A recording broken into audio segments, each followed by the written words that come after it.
Vamos ver se melhorou. Estou me ouvindo melhor? Sejam todos muito bem-vindos. Aproveitando esse ambiente de acolhimento, de tranquilidade, convido a todos a primeiramente fecharem seus olhos, se sentarem de uma maneira confortável, respirar profundamente.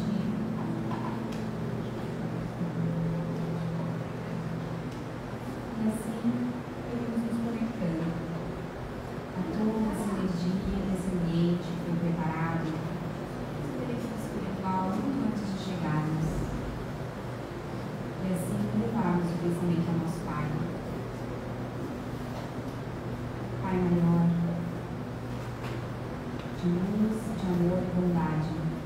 Gratidão por estarmos aqui reunidos, em nome de Jesus, nessa noite. Que possamos receber todas as boas energias, as bênçãos de luz e voltar no plano espiritual nessa noite. Que possamos aproveitar também da melhor forma os aprendizados da palestra da noite de hoje e que possamos, acima de tudo, colocar em prática os ensinamentos para assim darmos mais um passo em direção ao nosso aprimoramento. Abençoada seja a nossa noite, abençoada sejam todos os trabalhos que acontecem na Fraterna na noite de hoje. Que assim seja, em nome de Jesus, graças a Deus.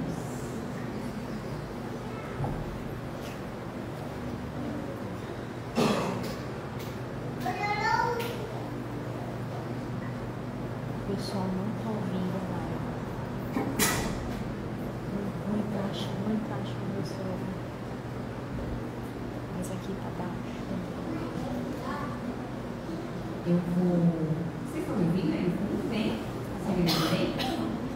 Mais ou menos? Está baixinho ainda? Está baixo, né?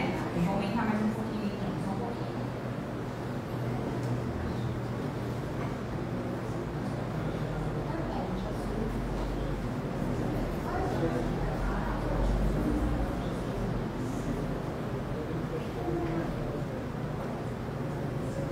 Melhorou? Aumentou um pouquinho? Fico com receio de aumentar muito e deixar todo mundo surdo aqui, começar a dar barulho. Vê se o pessoal aí da live está escutando a gente melhor, por favor. Você que está nos acompanhando aí no Instagram, você me ouve bem? Comenta, por favor, que a Samanta vai dar uma olhada aqui. A intenção é que todo mundo nos ouça, né? Vamos começar de novo. Boa noite! Boa noite! Sejam todos muito bem-vindos. Tem alguém da Fraterna pela primeira vez essa noite? Não? Olha, todo mundo conhece. Tem alguém? Tem alguém que levantou a mão meio tímida, assim, com certeza. Não tem problema. Sejam todos muito bem-vindos. Uma grande alegria para mim estar aqui nessa noite. Espero que seja para vocês também. Antes que a gente comece a nossa palestra, eu quero dar 3 recadinhos bem rapidinhos. No dia 10 de março, domingo agora, nós teremos o nosso trabalho chamado Guerreiros de Luz. O que são os Guerreiros de Luz? É aquele trabalho de amparo às pessoas, aos moradores em situação de rua. E o que nós estamos precisando urgentemente? De roupas masculinas para doação. Infelizmente, o nosso número de roupas masculinas para atender esse público é muito pequeno. Então, quem puder, quem tiver uma roupinha boa para uso, que tiver disponível, vamos aproveitar que o ano começou agora há pouco, traz aqui para a Fraterna.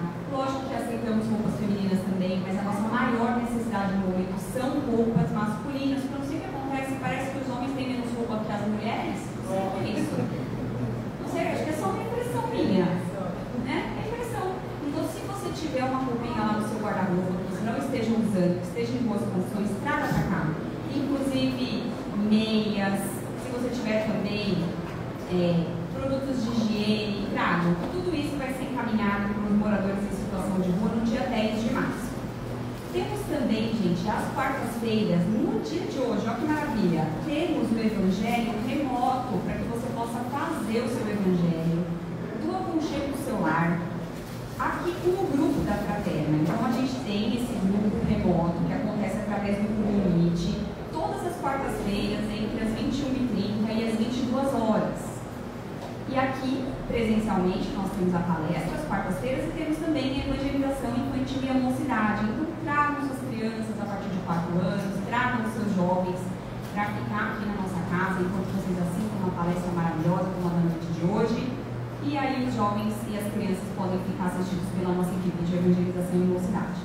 Estamos também, embora nossas aulas já tenham começado, estamos com as inscrições para o nosso curso da doutrina espírita abertas. Então, se você tiver interesse e disponibilidade de estudar conosco às segundas-feiras, entre as 20 às 21h30, pode fazer sua inscrição através da nossa secretaria. E todas as informações que vocês precisarem sobre todos os trabalhos que acontecem na Fraterna, você pode conseguir através do nosso WhatsApp, 3644-8610. O pessoal está me ouvindo aí? Dá para subir um pouquinho lá? O pessoal está falando para falar mais alto? Aumentar lá no fundo? A hora que o meu vier para cá, eu vou dando uma mexidinha. E daí, pelo menos na palestra dele, o pessoal consegue ouvir da melhor maneira. Então, chega de recados. E eu quero trazer aqui com muita alegria no coração Antenor Moraes, que já trouxe aqui palestras maravilhosas para brilhantar a nossa noite, que volta aqui hoje com o tema impetuosidade delituosa. Antenor, seja muito bem-vindo. A palavra é sua. Obrigada.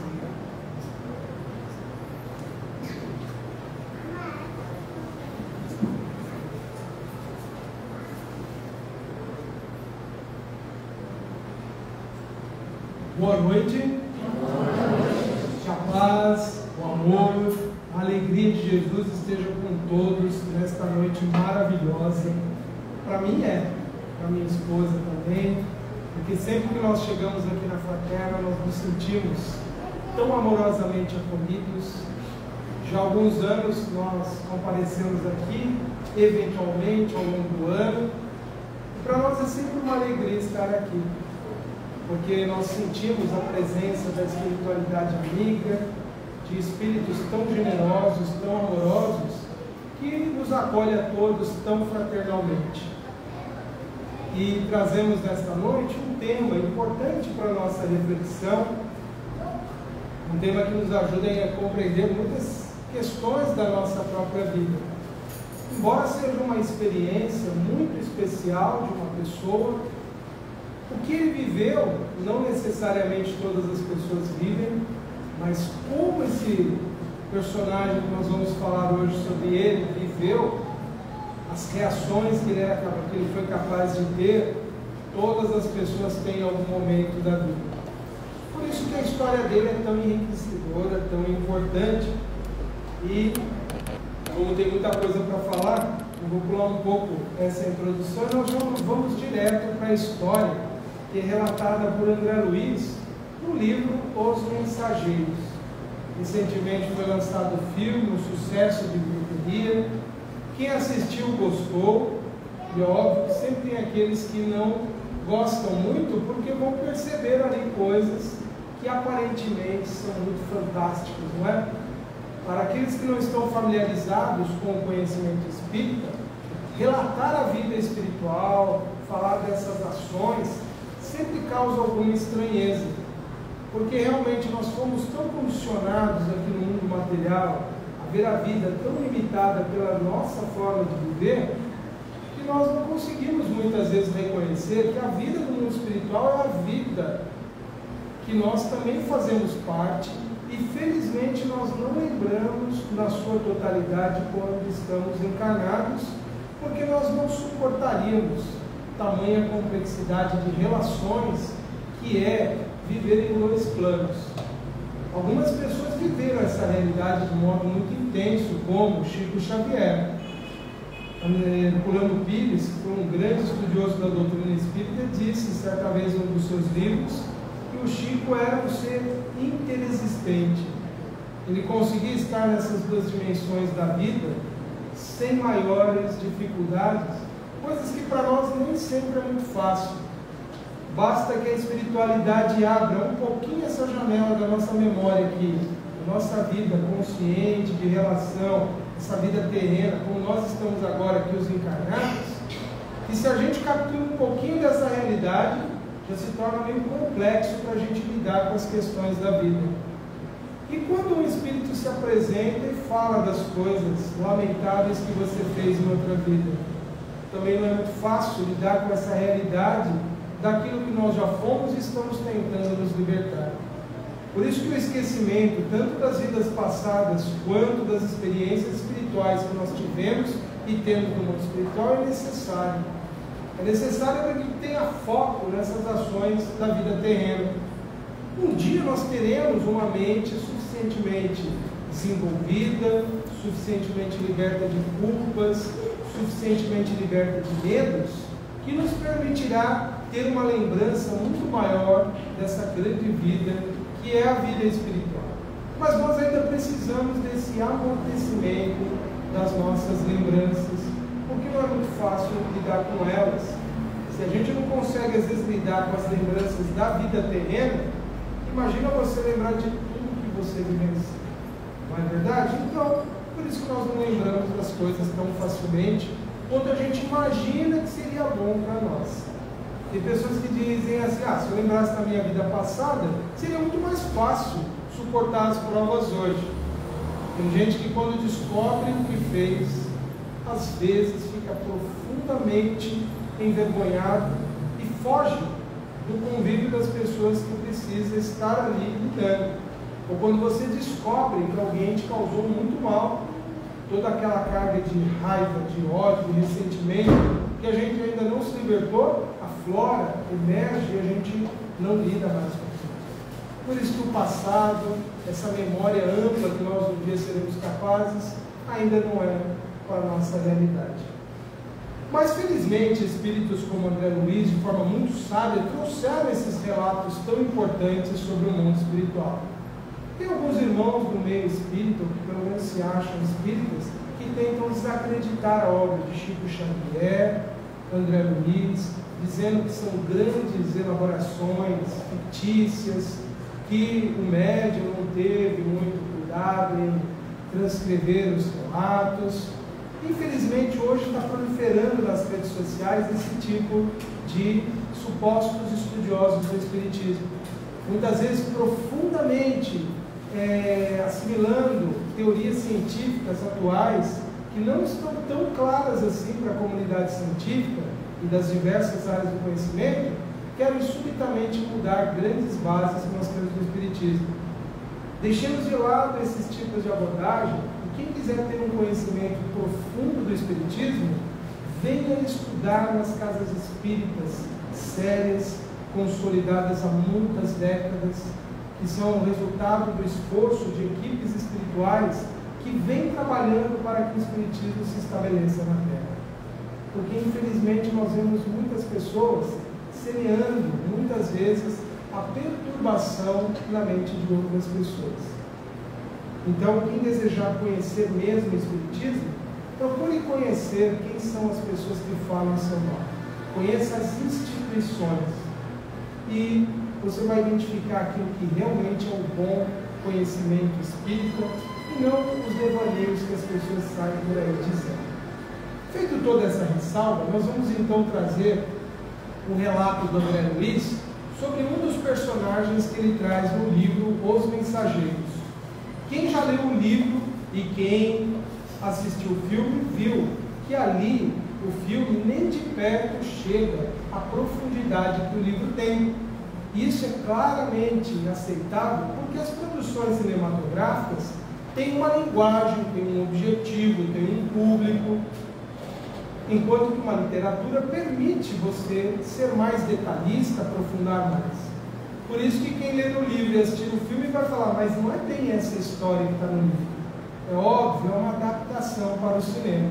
Útil, necessária para a divulgação, necessária para que as ideias sobre vida espiritual comecem a chegar ao grande público, mas o conhecimento profundo se dá através do estudo metódico, seriado, longo, que exige do indivíduo amadurecimento para absorver as ideias. Tem gente que até fala que os personagens do André Luiz são fictícios, sendo que o Espírito em nenhum momento disse que era assim. Então nós consideramos, eu pessoalmente considero, que aqueles personagens que ele traz à história são pessoas como nós, que viveram, sofreram, passaram por grandes e dolorosas experiências, como nós mesmos enfrentamos nesta e outras vidas, e eles são carecedores, merecedores de todo o nosso respeito e compaixão quando nos apropriamos das suas histórias. Precisamos ser solidários, porque ali é a vida humana de pessoas reais que viveram, que sofreram. Alguns já se redimiram dos seus erros e são espíritos muito mais evoluídos, enquanto outros ainda estão penando grandes e dolorosas privações e provações na sua experiência terrena e espiritual. O drama que a gente vai falar então hoje, que é o drama do Alfredo, que está lá no livro, ele exige da nossa parte a compaixão, o respeito, evitando julgamentos que as pessoas fazem quando analisam o comportamento do outro, por que ele agiu assim ou daquela maneira. Quando a gente analisa um caso, a gente tem que baixar o nosso julgamento no momento da análise, para a gente poder entender os dramas que as pessoas viveram. E nós vamos identificar que a história do Alfredo mostra o quanto as manipulações podem ser prejudiciais na vida de alguém. O quanto as pessoas podem deliberadamente criar situações que acabam trazendo grandes problemas para a pessoa, para a existência. Todos nós sofremos em algum grau as manipulações de outras pessoas, todos nós em algum grau manipulamos pessoas. Às vezes não tão intencionadamente e consciente como é o caso que nós vamos relatar. Mas muitas vezes nas nossas relações, nos nossos jogos de interação social, nós estamos manipulando situações e imprimindo nas pessoas ideias, padrões de comportamento que elas respondem instantaneamente. Bons observadores podem perceber que o nosso grau de influência é muito grande quando nós começamos a observar as pessoas reproduzindo nossas falas, tendo as mesmas atitudes que nós temos. Isso é um tipo de influência que nós produzimos quase que inconsciente, porque nós seres humanos trabalhamos muito por imitação uns dos outros. É assim que a gente aprende. É por isso que viver em grupos, em sociedade é importante também, entre outras razões, porque a gente aprende coisas boas e não tão boas nessa convivência. É dessa forma, então, que a gente vai assimilando certas coisas. O grande problema é quando a gente assimila coisas que a gente não para pensar se elas são boas ou não. E o pior ainda é quando a gente lida com pessoas que manipulam conscientemente as situações para nos controlarem, para nos conduzirem. E nós nem percebemos essas situações. Essa história fala sobre isso. Bom, vamos falar dessa história e ela é narrada em duas partes do livro. Essa parte de hoje nós vamos abordar nesta palestra, que ela está então, a história do capítulo 17. A segunda parte da história, capítulo 27, é tema de uma outra palestra que tem 3 formas de vocês virem a conhecer. Pode ler diretamente no livro dos Mensageiros, pode depois ir lá na minha página, penormorais.com.br, que já tem essa palestra lá, ou esperar uma próxima vez que eu vir, porque, se Deus permitir, o André, a Tânia e os companheiros da casa me convidarem novamente, eu virei para falar da segunda parte dessa história, trazendo as nossas reflexões. Então tem as 3 vias para quem quiser, pode escolher uma delas. Mas vamos, enfim, começar então a falar do drama do Alfredo. O Alfredo, ele foi um homem que viveu por volta lá da virada do século XIX para o século XX. Foi o que eu pude estimar até o momento ao estudar a história, porque o André Luiz não traz assim datas muito definidas, mas a gente consegue, pelo contexto que o livro foi escrito, dá para a gente ter uma ideia de quando foi isso. Em torno do final do século XIX, século XX, um homem bem sucedido no mundo dos negócios, profundamente absorvido com as atividades fora do lar, já era casado com uma esposa de uma natureza espiritual muito elevada em relação a ele, a Ismália, uma pessoa de grande virtude, já tinha 2 filhinhos, E ele era um homem que, para os padrões da época, estava muito bem. E ele seria como as pessoas dos dias de hoje, que estando muito bem materialmente, financeiramente, nem sempre tem um cuidado devido com as suas relações familiares, com o seu lar. E o Alfredo tinha um sócio, um falso amigo, porque o Alfredo considerava essa pessoa como um grande amigo, além de ser o seu sócio. E ele tinha uma influência sobre a vida do Alfredo muito grande. Acontece que esse irmão começou a ter uma intenção muito infeliz em relação a Ismália. Ele começou a assediá-la, a fazer investidas contínuas em relação a Ismália, para que ela caísse no seu jogo de sedução. Quando ele percebeu que Ismália era uma pessoa de caráter muito firme, reto, muito íntegro, ele parou as investidas, mas ele começou esse processo manipulatório tenebroso que trouxe muito sofrimento para o Alfredo. Ele começou nas conversas, já que era um amigo tão influente, a insinuar que a Ismália era uma pessoa de comportamento duvidoso. Começou a criar na mente do Alfredo uma predisposição a não mais acreditar na esposa. Imaginem vocês que no final do século XIX, século XX, a mulher sofria muito mais a tirania do machismo do que nos nossos dias, que embora ainda resista em grande parte das relações. Mas naquela época, a palavra de um homem tinha um peso muito grande. E o Alfredo não começou a perceber que ele devia à sua esposa muito mais consideração, e ele devia muito mais o dever de escutá-la do que um falso amigo imaginava ser bom. Bom, o que ele faz? Então ele vai nutrindo essas ideias, o relacionamento com a Ismália começa a ficar abalado, e aí até que esse amigo infeliz toma uma atitude que foi a de criar uma cena de suposto adultério da Ismália. Ele contratou uma pessoa para que ele entrasse nos aposentos da casa e ficasse escondido lá, porque ele iria criar uma situação para que o Alfredo, ao chegar em casa, surpreendesse a presença de um homem ali. Tem gente que quando lê um relato como esse da literatura espírita fala, olha como eles são fantasiosos, ficam inventando histórias mirabolantes. Busquemos as histórias aí que já aconteceram e recentemente acontecem, nós vamos ver o que existem de tramas sórdidas, macabras, pessoas que planejam a destruição da vida de outros de formas sutis, requintadas. Está aí um relato dos casos policiais que trazem esses inúmeros casos. Então, essa história não é em nada inverossímil. Ela é completamente aceitável como verdadeira, por quê? A humanidade, infelizmente, sempre tramou e sempre criou esse tipo de situação para ter alguma vantagem. E foi o que esse amigo infeliz fez.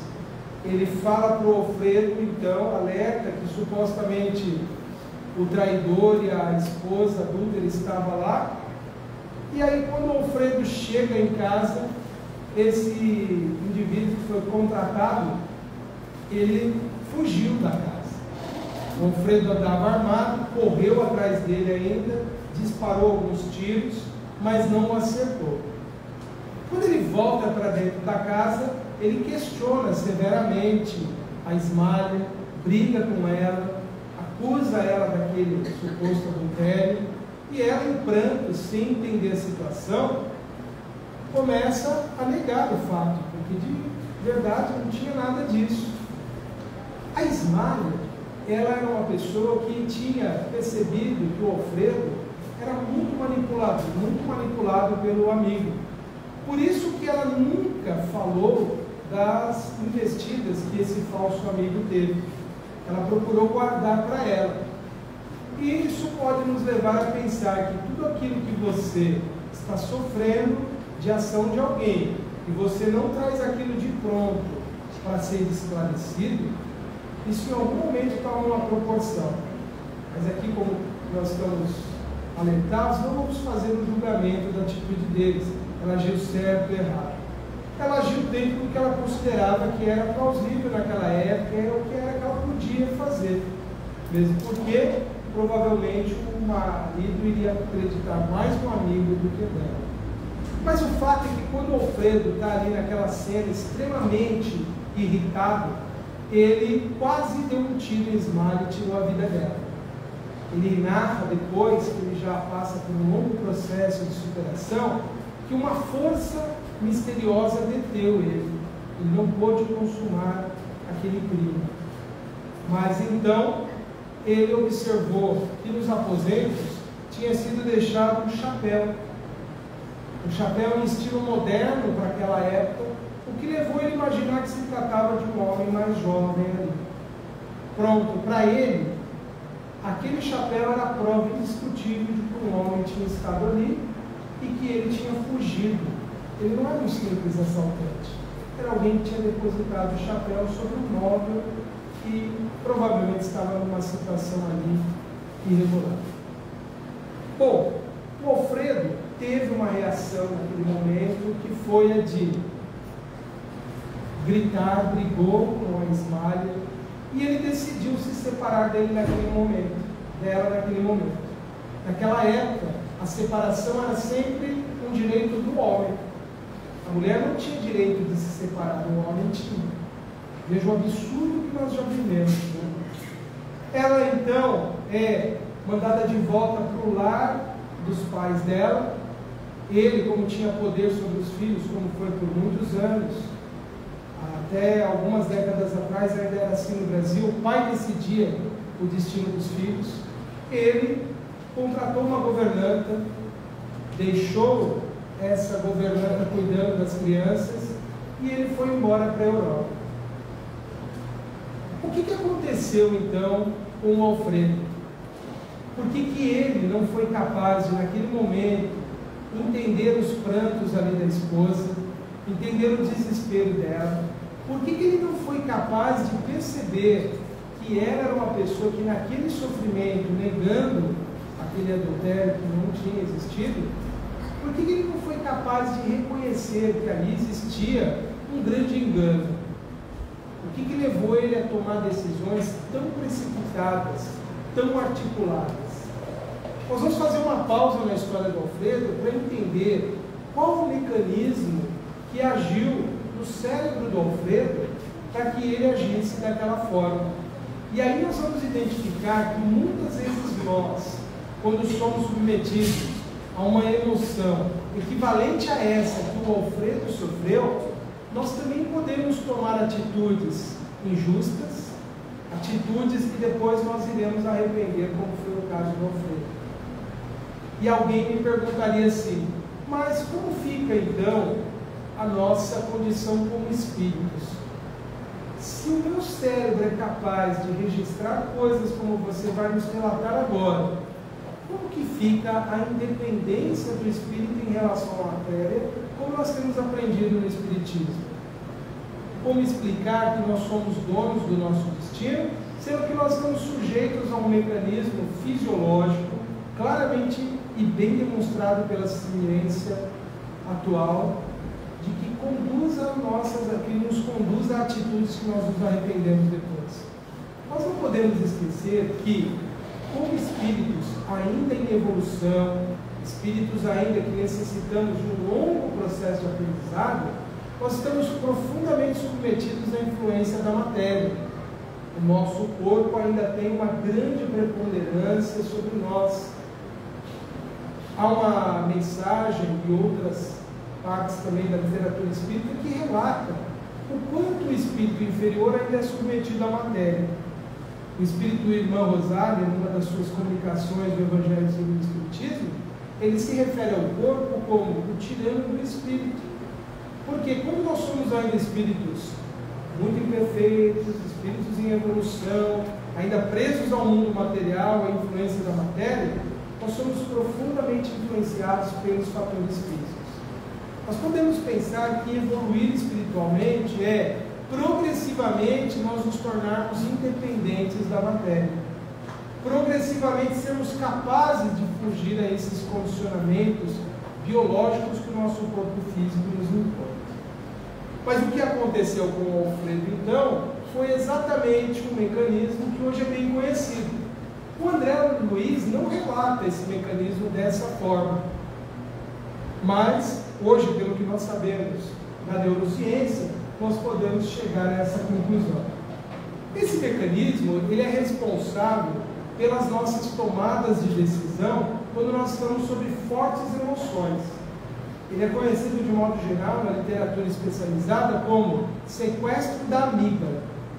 A amígdala é uma regiãozinha que nós temos aqui no cérebro, ó, que é essa daqui. Não tem nada a ver com aquilo que a gente tem aqui na garganta, que também chamam de amígdalas, tá?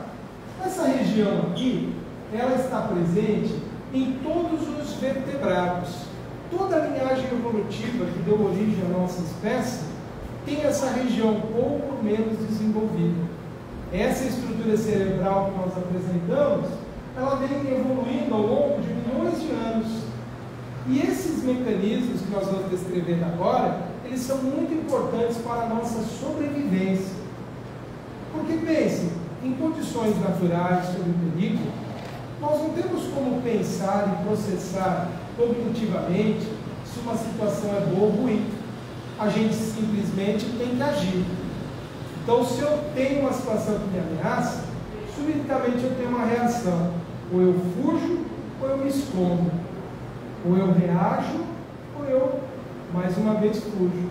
Porque eu tenho que ter uma resposta pronta, eu não posso ficar processando isso. Esse mecanismo, então, ele é muito importante para a nossa sobrevivência em situações de extremo risco, quando nós sentimos muito medo. E nos animais a gente observa isso claramente. A resposta automática. Instinto é, em certa parte, resultado desse mecanismo cerebral. Essa amígdala, então, ela é capaz de mandar estímulos para nós, para que a gente haja sem pensar. Então, o que acontece quando a gente tem a visão de uma situação que nos causa risco? Existem duas vias de comunicação que essa informação vai chegar no nosso sistema nervoso central, especificamente no encéfalo. Primeiro, essa via vai para essa região aqui, que é o tálamo. Então, nervos que partem do nervo óptico chegam aqui para o tálamo. O tálamo manda uma resposta para a amígdala, ou melhor, um estímulo, e ela determina uma resposta. Se algo aqui viesse e me atacasse, desse lado, provavelmente eu ia revidar, ou eu iria fugir. Eu não paro para pensar, olha, isso aqui é uma ameaça, eu devo fugir para me preservar. Eu simplesmente fujo ou ataco. Quem manda esse estímulo, ataque ou fuja, é parcialmente a amígdala, porque existem outros mecanismos aqui no nosso encéfalo que também participam disso. Mas a gente não vai entrar nesse detalhamento, senão ficaria muito longa essa parte da palestra. A segunda parte aqui da resposta, ela vai então também para uma outra área do cérebro, essa daqui chamada neocórtex ou córtex cerebral, que é o mais desenvolvido na nossa espécie. Nos outros animais ele não é tão desenvolvido assim. Nesse córtex, ele vai buscar informações de coisas que a gente conhece, que a gente vê. Então, se eu ver a 20 metros um leão verdadeiro correndo em minha direção, e eu, como eu sei que um leão é mais rápido do que qualquer ser humano, eu vou fugir dele.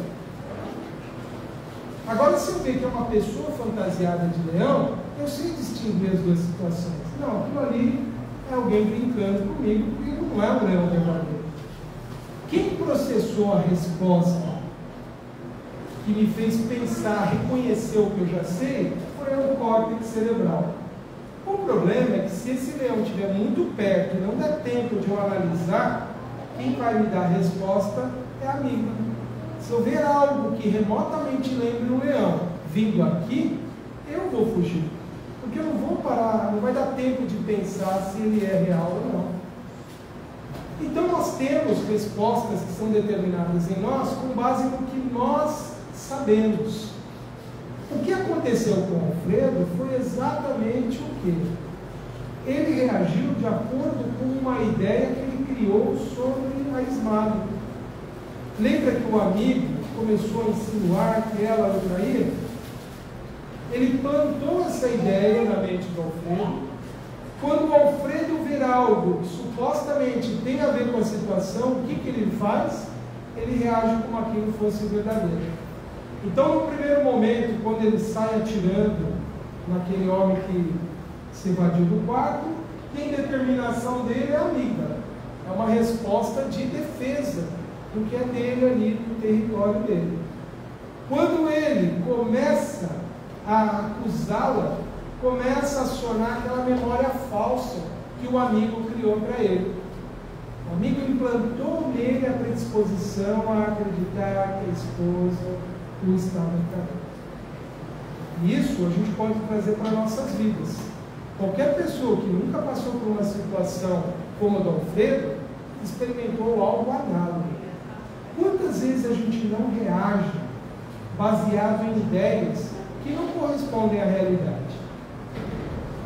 Quantas vezes você ouviu um relato de alguém sobre uma situação, uma pessoa, e você adquiriu um conceito sobre aquela pessoa, quando a pessoa vem e faz alguma coisa, você fala, fulano estava certo, olha ele aí.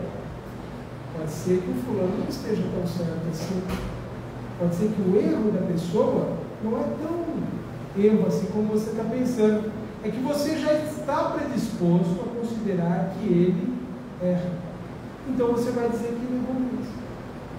Nesse momento que está agindo aí, é todo esse mecanismo em que você está correspondendo a uma ideia, um conceito que você formou. E aí alguém diria, mas se isso é um mecanismo cerebral, que a gente não tem muita consciência, a gente tem como escapar disso? Tem como evitar essas coisas? Tem como a gente não ser sequestrado pela nossa amígdala? Ou seja, tem como ela não comandar as nossas reações agressivas, violentas? Tem. Tem algumas coisas que a gente pode fazer a partir do momento que a gente adquire esse conhecimento. A gente pode, por exemplo, praticar técnicas de relaxamento. Para quê? Para que a emoção não seja algo que nos conduza o dia inteiro. Quando a gente já inicia o dia com raiva, com insatisfação, com uma indignação exacerbada, observe como tudo no nosso dia parece que é contrário a nós. Já viveram essa experiência? Um belo dia você não acordou bem, já discutiu com alguém em casa, ou discutiu na hora que estava saindo, você cria, daí hoje vai ser um mau dia. Tudo você vai colhendo porque você mesmo implantou essa ideia, não foi ninguém. Agora imaginem que a gente colhe ideias que espíritos que são contrários ao nosso bem também implantam os famosos processos obsessivos. Quantas pessoas não reagem porque elas tiraram uma ideia da cachola ali, não é? Mas não é que tirou do nada aquela ideia. Pode ter sido uma sugestão que o Espírito vem e fale para você mentalmente, ó, fulano lá no seu trabalho está querendo tirar o seu emprego, quer te derrubar. E aí você passa a acreditar nessa ideia. Quando o fulano faz alguma coisa sem querer, você já está predisposto a acreditar que ele faz isso. E se você tiver sob forte emoção, você vai discutir com ele, vai brigar com ele, vai acusá-lo. Então, quando a gente exerce essa atividade de procurar estar sempre identificando os estados emocionais que nos perturbam e a gente se predispõe a relaxar, a mudar, já é um mecanismo de a gente deter essa amígdala.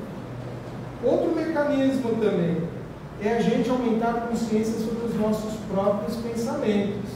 A gente realmente pensar sobre o nosso modo de pensar, pôr em dúvida essas certezas que a gente carrega sobre as pessoas, sobre as situações.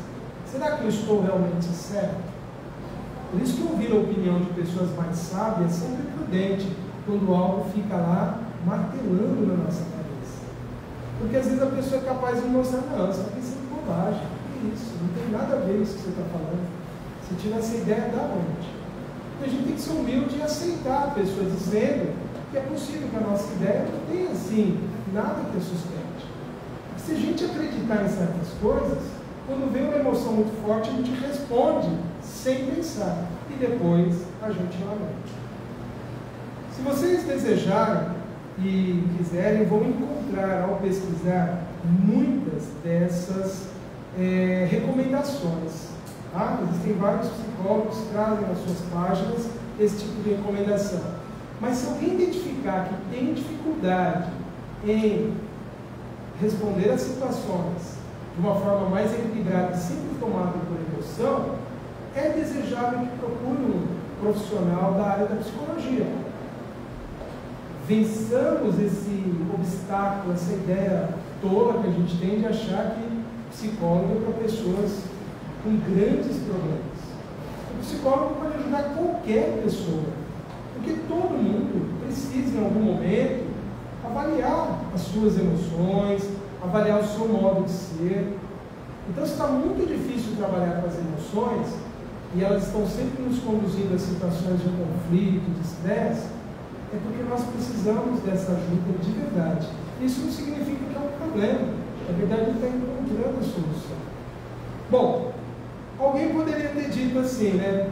E o Alfredo, que viveu lá no final do século XX, começo do século IX, se ele não sabia de todas essas coisas, como ele poderia ter evitado isso? Quer dizer que ele foi preso numa situação que era impossível para ele resistir? É aí que nós vamos lembrar algumas coisas importantes que se passam na vida dele. Eu pulei essa parte aqui, senão a gente ia demorar muito. E aqui a gente vai identificar quais foram os fatores de queda na vida do Alfredo. Por que ele, mesmo sem esse conhecimento que ele teve, que nós temos hoje, por que ele poderia ter evitado? A letrinha pequena é intencionada para vocês não lerem do que eu vou falar, que é apenas para a gente poder aqui só lembrar. O Alfredo, ele foi uma pessoa que ele teve falta de vigilância, motivado por interesses materiais. Ele acreditou muito mais no amigo, porque o amigo tinha uma grande influência sobre ele, porque ele tinha uma relação comercial com o amigo. E ele não tinha tanta liberdade com a Ismália, porque ele vivia muito, mas muito influenciado pelo interesse material. Ele era uma pessoa que tinha dado um foco muito grande para a vida exterior. E a vida afetiva, a vida religiosa, não foi tão considerada por ele. Se ele tivesse seguido uma recomendação de Jesus, e ele, como viveu no Brasil nessa época, provavelmente ele deve ter ouvido, ou no catecismo da Igreja Católica, ou nos sermões que o padre deu, ele ouviu a mensagem do Cristo em algum momento. Ele pode ter claramente ouvido esse ensinamento de Jesus: mas acumulem para vocês tesouros nos céus, onde a traça e a ferrugem não destroem, e onde os ladrões não arrombam nem furtam. Pois, onde estiver o seu tesouro, aí também estará o seu coração.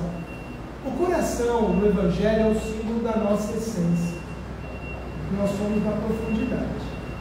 Pelo menos essa é a forma como eu interpreto essa colocação de Jesus quando ele fala de coração. Ele não está falando do músculo, tá? Ele está falando do nosso mais profundo ser.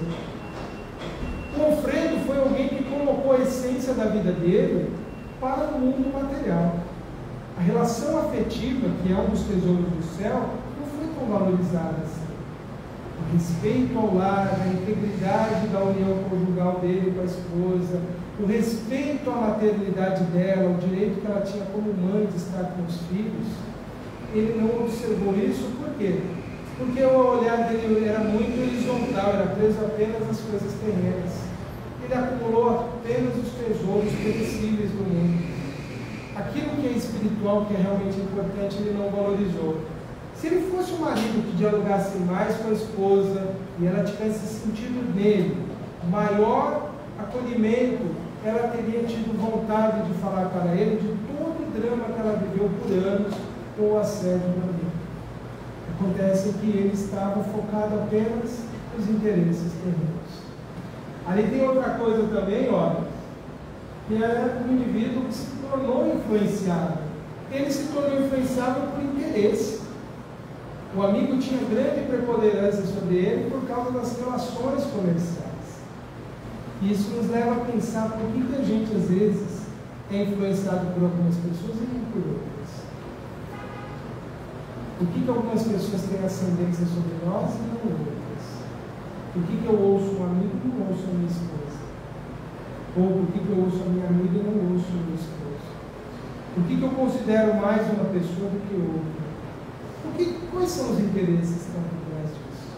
O Alfredo provavelmente é alguém que, se tivesse, mesmo dentro das limitações do posicionamento religioso que ele viveu, não vai aqui nenhuma condenação a ele, mas é um fato que eu trago para que a gente possa pensar hoje para nós. Se a gente pegar todos esses princípios nobres que nós temos aprendidos no Espiritismo e realmente aplicá-los a nós, nós seremos capazes de prevenir coisas que nós às vezes fazemos e que depois nos arrependemos. É que muitas vezes a gente ouve certas preleções, certas pregações ou sermões que achamos bonito, achamos interessante, mas a gente não traz aquilo profundamente para dentro de nós. Tivesse o Alfredo pensar o que Jesus quis dizer com isso, onde está o seu tesouro, aí está o seu coração, ele teria pensado, talvez o tesouro dele nunca foi outro. Isso nos leva a pensar, onde realmente hoje nós estamos considerando que está o nosso tesouro? É a nossa família, a nossa relação com as pessoas que nós escolhemos estar ao nosso lado? São os nossos filhos, ou os nossos pais, ou os nossos companheiros, seja quem for que é realmente importante. Ou eu estou muito mais preocupado com o mundo exterior. E tem gente que até justifica isso, né?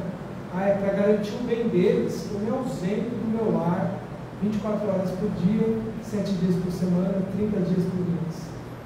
Às vezes a vida nos pede esse tipo de renúncia, mas se isso é muito prolongado, nós estamos deixando esse tesouro para lá e realmente nós não estaremos aptos a lidar com ele. O Alfredo, ele não esclareceu a acusação com quem interessante. Ele tinha que ter dado ouvido a Ismália, ele tinha que ter dado a ela o direito dela se explicar, e não simplesmente ter se defendido do ponto de vista dele, usando das prerrogativas que a época dava a ele, as leis, os costumes. Ele se prevaleceu de tudo que era considerado lícito na época para agir como agiu. Isso nos leva a pensar que hoje, mesmo que os costumes, as leis nos permitam algo, realmente está dentro de uma ideia de justiça verdadeira? Será que quando eu quero aplicar o meu direito sobre outra pessoa, eu estou aplicando o direito natural, aquele que é o direito divino, ou é apenas o meu interesse egoísta que me faz prevalecer dos costumes e das leis do meu tempo? Porque para nós tem que ter uma lei acima das leis terrenas. É a lei de amor, a lei de caridade que nós temos aprendido. Se eu, no exercício dessas leis terrenas, eu tiver que desprezar a lei de amor, eu tenho que, na verdade, não exigir que essas leis sejam cumpridas. Porque muitas pessoas, às vezes, a pretexto de justificarem, certas ações, se apoiam nos costumes e nas leis. Mas pode ser que eles não sejam verdadeiramente justos. Ele não agiu com a justiça necessária numa relação. E isso não é só na relação conjugal, em qualquer relação. Nós temos que ser claros com a pessoa que nós estamos lidando, e se algo aconteceu, que a gente supõe que essa pessoa fez e nos prejudica, nós temos que dizer para ela, eu estou me sentindo assim, e não simplesmente julgá-la, condená-la, me afastar e não dar a ela o direito de dizer, não foi desse jeito. Ele esqueceu um outro ensinamento de Jesus, que é esse, se teu irmão pecar contra ti, vai e, em particular com ele, converse sobre a falta que cometeu. Se ele te der ouvidos, ganhastes o teu irmão. Agora, se teu irmão te esclarecer que ele não cometeu falta e você entender, os dois ganharam cada um do seu. Veja, gente, Quando a gente fala que o Evangelho é um roteiro de luz para o Espírito, não é resquício de religiosidade nenhuma. São lições básicas de vida espiritual. Infelizmente, tem companheiros que menosprezam muitas vezes as lições do Evangelho, falando que isso é resquício que os espíritas conservam do cristianismo. Mas quando a gente vai na essência desses ensinamentos, tirando da letra todos aqueles adereços que foram colocados ao longo do tempo, buscamos a essência do que Jesus disse, o que é mais leal da gente fazer com as pessoas que a gente ama é ouvi-las, é considerá-las, é resolver com elas, e não sair falando delas para as outras pessoas. E não sair por aí colecionando opiniões de outras pessoas. É a gente realmente dar ao outro o direito de falar, de se explicar e até de se desculpar. E que a gente faça isso também. Que a gente adquira essa maturidade espiritual de chegar para a pessoa que nós prejudicamos e falar: me perdoe, eu errei. Nós precisamos aprender a fazer isso, superar o orgulho e dizer para as pessoas que nós erramos: me desculpe, eu errei. E não buscar justificativa nem no sequestro da língua, nem nada. Simplesmente pedir humildemente: me perdoe. Isso cria vínculos mais profundos. Tem pais que às vezes cometem excessos com os filhos, e eu já fiz isso, às vezes de falar de uma forma excessivamente áspera. E aí, assim, depois caem em si e pensar: não devia ter falado isso, me excedi, não precisava. E a gente deve ter a grandeza de dizer: olha, eu estava certo no que eu reclamei, mas a forma como eu fiz foi errada. Me desculpe pela forma, embora até pudesse estar certo pela razão que eu mantive. Isso não rebaixa, gente. Pelo contrário, isso traz para o outro uma nova visão de quem nós somos. E me traz muito mais confiança no que nós estamos estabelecendo ali naquela relação. Porque a pessoa passa a nos considerar como alguém verdadeiramente confiável. Bom, aqui o Alfredo também não teve compaixão, porque ainda que a Ismália tivesse cometido adultério, ele deveria ter seguido o conselho de Jesus. Bem-aventurados os misericordiosos, pois obterão misericórdia. Essa é a lição que Jesus nos trouxe. Bem-aventurado é você quando você perdoa, porque você precisa de perdão. Você também precisa, todos os dias, que um Deus amoroso, cheio de compaixão, aceite que você tenha errado nas outras vidas e aceite que você tenha vivido errando até hoje, ou errou no passado, em algum momento. Se a gente precisa disso, de aceitação de quem nós somos, as outras pessoas também. A gente pode até não querer mais a companhia de uma pessoa que falhou conosco, mas que a gente deve dar o perdão a ela e se libertar da mágoa, do ressentimento, nós devemos. Porque no fundo vira tudo um grande peso e sofrimento para nós mesmos. Essas então são passagens do Evangelho que mostram que nós estamos informados sobre o que nós devemos fazer na nossa vida já há muito tempo. O problema é que nem sempre a gente viveu intensamente essa mensagem do Evangelho. Hoje nós estamos sendo despertados por outros conhecimentos. Então vamos juntar tudo isso para fortalecer em nós uma nova atitude, um novo modo de viver.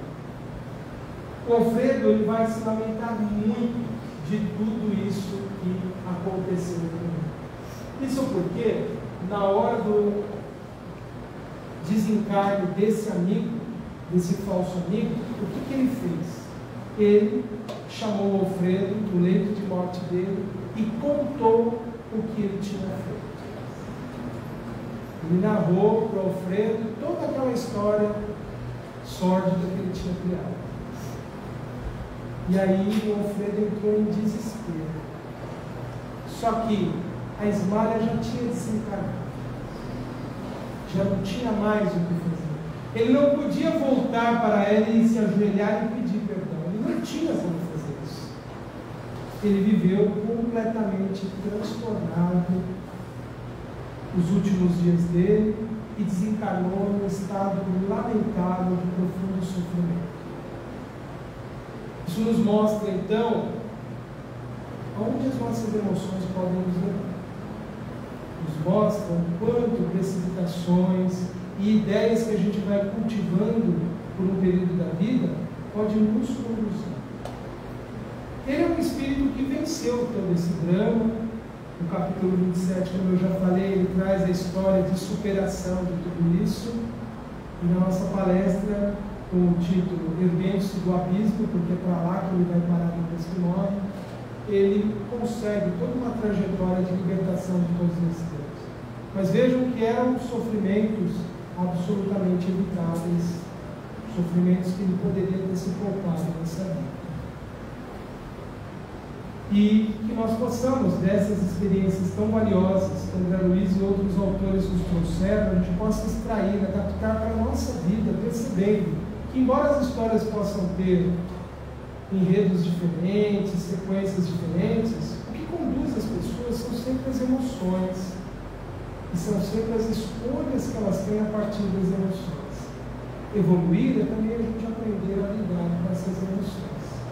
E é por isso que as casas espíritas sérias estão sempre nos promovendo, nos trazendo conhecimento espiritual superior. Experiências de vidas que nos agregam, que nos trazem elementos para a gente refletir sobre a nossa vida. E é por isso que eu sou profundamente grato ao Espiritismo, à casa espírita em que me formei, e as casas espíritas que sempre me abraçaram e me receberam como convidado, como trabalhador, porque nelas eu encontrei esse conhecimento superior, que é o que me ajudou na vida. Felizmente eu tenho o Espiritismo na minha vida. Felizmente a doutrina espírita me dá condições de entender, compreender e caminhar na minha vida. Às vezes errando, na maioria das vezes acertando, mas quando a gente erra, é o conhecimento espírita que nos mostra, olha, não precisava ter sido assim. E o Espiritismo não exclui outras áreas do conhecimento, ele abraça tudo aquilo que nos ajuda na nossa evolução.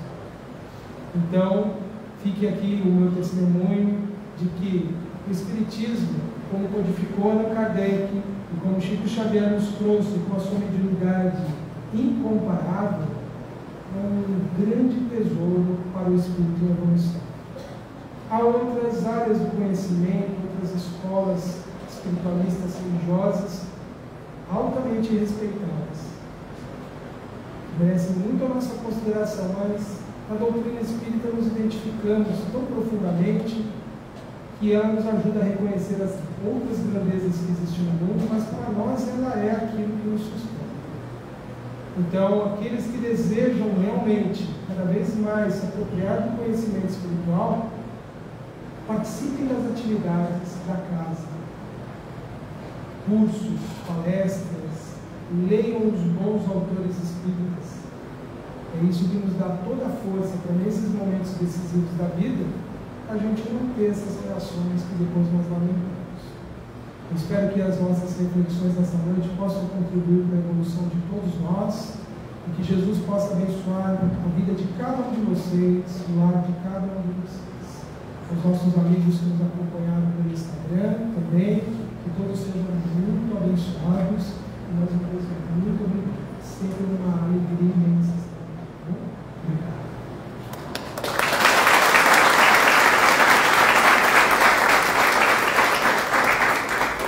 Obrigado.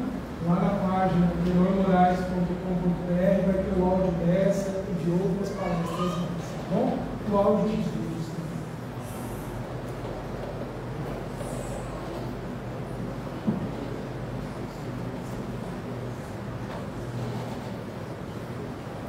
Maravilha, gente. Obrigada, Tenor, por essa aula que a gente recebeu nessa noite, não foi só uma palestra, né?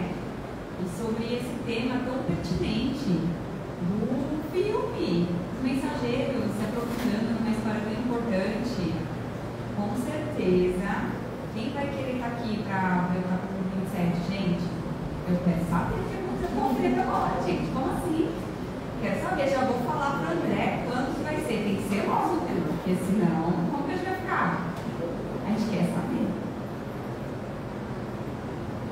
Ufa! Vamos encerrar, gente, essa noite? Vamos, né? Então, vou baixar aqui nossas luzes, colocar uma musiquinha e peço para que vocês já vão sentando de maneira confortável para a gente encerrar da melhor forma, com tantas reflexões maravilhosas dessa noite.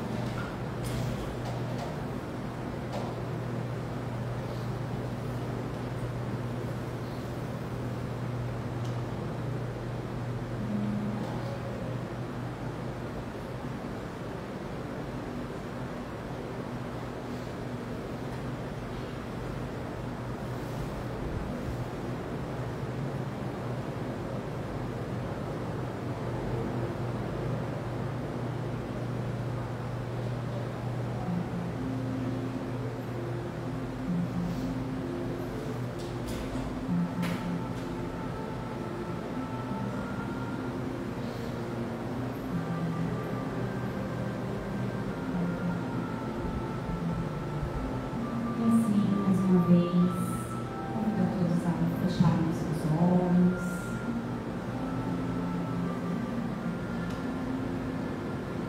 Levando mais uma vez nosso pensamento ao Deus nosso Pai, Jesus nosso Mestre amigo, profundamente agradecidos por tudo que recebemos na noite de hoje. Agradecendo imensamente por essa doutrina maravilhosa, todo esse intercâmbio que é possível no mundo espiritual e que permite que cada um de nós possa ainda mais aprender com as experiências e as vivências de outros que já estiveram aqui no nosso lugar. Gratidão, Senhor, por todos esses homens que passaram naquela terra, assim como Allan Kardec, Chico Xavier, o próprio André Luiz, que estiveram aqui e que generosamente deixaram a sua contribuição materialmente ou espiritualmente para que pudesse chegar no dia de hoje até nós com tanta riqueza, com tanta generosidade.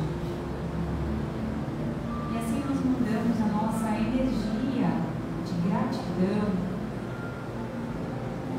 a todos eles que deixaram sua semente, que compartilharam generosamente a sua história, as suas dores, os seus desafios, os seus desequilíbrios, para poder, quem sabe, deixar dentro dos nossos corações e das nossas mentes uma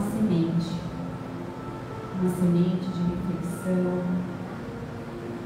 de oportunidade valiosa de mudança. Essa é o verdadeiro valor da nossa existência atual. E que Deus, nosso Pai, Jesus, nosso Mestre, nos fortaleça, nos dê serenidade, sabedoria e coragem para olhar para dentro de cada um de nós e força para seguir a cada dia, nos transformando, nos observando e assim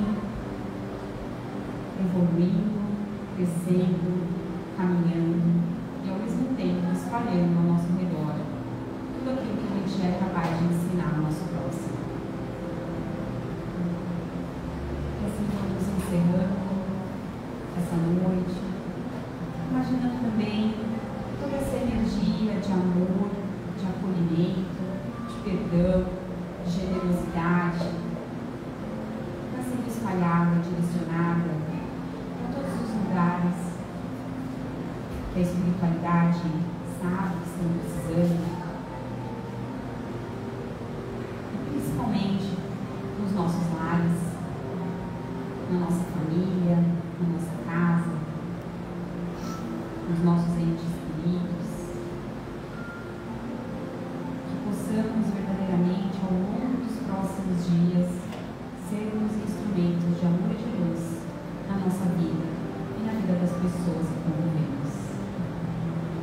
Que assim seja, em nome de Jesus.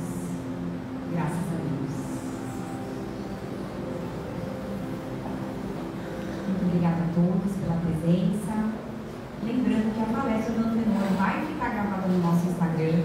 Então, se você gostou, se você quiser rever, vai lá na nossa página, indica também para os amigos, indica para as outras pessoas, para que todo esse conhecimento chegue a um número cada vez